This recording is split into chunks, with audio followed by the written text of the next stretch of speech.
Senator McCain, it's an honor to meet you here tonight, sir.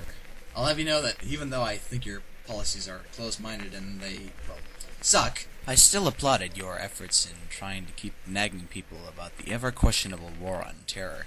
Well, that's interesting because we are either tied or slightly ahead of both Senator Obama and Senator Clinton. I bet you were. Anyway, I'd like to ask you some important questions, if you don't mind. Mm-hmm. Great. My first question for you is, what do you think you would bring to the table in terms of political experience? Well, I say that everybody's life is a work in progress. I have a better and more impressive record of clear indications that that's a very, very minor thing as compared to my record of accomplishment. Dude, are you being serious, or...? No, and in all candor, I will continue to use humor, and if any commentator chooses to take a humorous remark and turn it into something serious, they are free to do that. Okay, so you wouldn't bring anything great to the White House. Is that what you're telling me, Senator? Of course. I mean, the issue is too large for it not to be a prime topic of conversation amongst at least 4 million Americans. Well, obviously this guy was just as old as everyone said he was. I moved on. Senator Clinton, I heard you went out to lunch with your husband the other day. I regret it. Do you? Why's that? What did you want? A relationship where we can be honest with one another. Well, can you, be more specific, please? When we have shortcomings, acknowledge them. That's what she said. What are you talking about? Okay, well, thanks for talking with me. I gotta go do,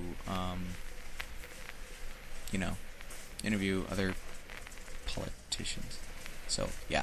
Bye. Senator Obama, it is an honor to meet you at last, sir. To be honest, I was worried for a minute. I mean, you spent quite some time in the men's room.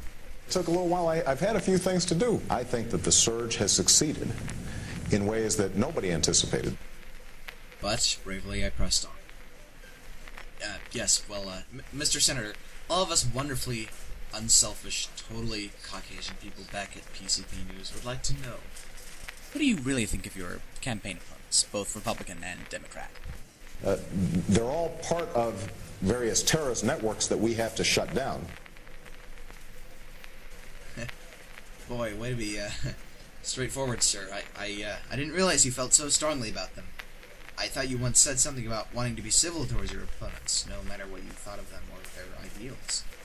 I've also said I would never take a military option off the table. The question is, are we trying to do what we need to do to ratchet up the pressure on them? If we have them in our sights, we target them and we knock them out. I valued my life far too much to keep myself within 10 feet of that man. Under the pretense of going to grab more shrimp cocktail, I fled to the nearest crowd of guests. It was there that I met... When you consider some of the ordinary turning into extraordinary events that have happened in my life, I am not one to predict what will happen in a few years. I knew in the back of my mind that interviewing Sarah Palin was like going to your grandma's book club meeting. You're not sure what's going to happen, but you know that you're never going to want to do it again. But I tucked in my guts and dove into it anyway. Governor Palin, it's a real... I'm honored to... how are you enjoying the party so far? Pretty neat, huh? That certainly isn't on my radar screen right now. I wonder if anything ever is. I have always admired your generosity and kindness, Miss Palin. Do you plan to carry on this kindness if you become the President of the United States? If people have me, I will. This time, I didn't even bother coming up with an excuse. I fled to what I thought was another crowd of people all clad in suits and ties.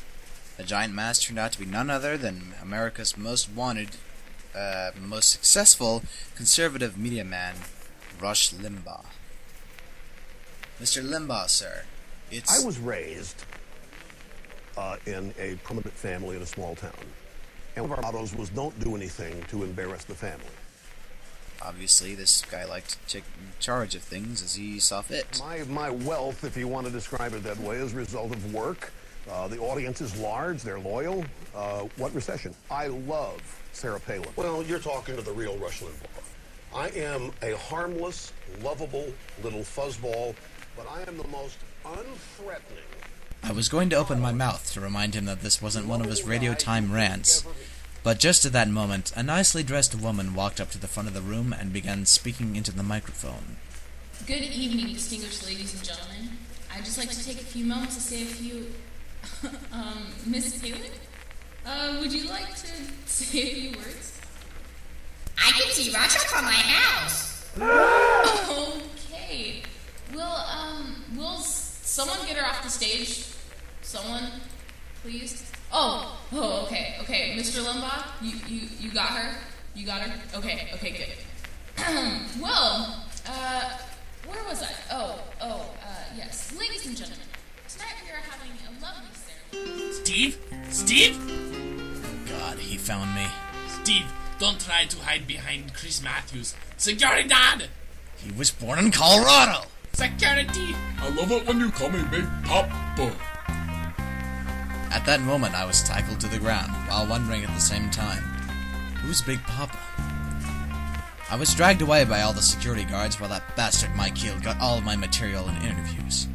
I subsequently spent 3 weeks incarcerated in a holding cell for crashing a White House party and impersonating a man of the press, even though I'm one myself.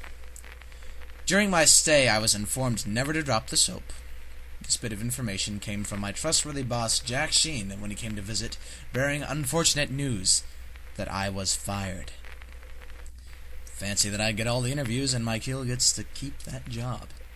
Figures. That man should be hung from his toes over a flock of sheep. Later, when I was released, and I was sitting in my basement looking at my wall of accomplishments, sadly that wall only contains a 3rd grade spelling test that I got a D on, only after my 2nd year in that class. But I digress. As I sat lonely in that basement, like a bird that forgot to migrate for the winter. So cold. I can see that I did in fact make an impact on journalism history. But it was not by being the one writing about the story. Apparently that impact includes me being the story. Mike Heel came out to the press, saying that I was a co-writer on the interviews, saying that he told me to go to the party, and that the 3 weeks of incarceration were just his way of saying, "Good job, kiddo."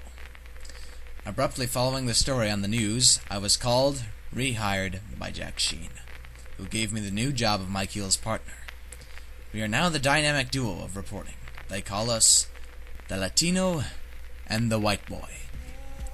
Mike Heel was born in Colorado. Come on. Tonight's program was made possible by Acoustica Mixcraft 4, Audacity, and of course, Autolite spark plugs. The best light is Autolite. Thank you for tuning in, ladies and gentlemen, and we will see you next week.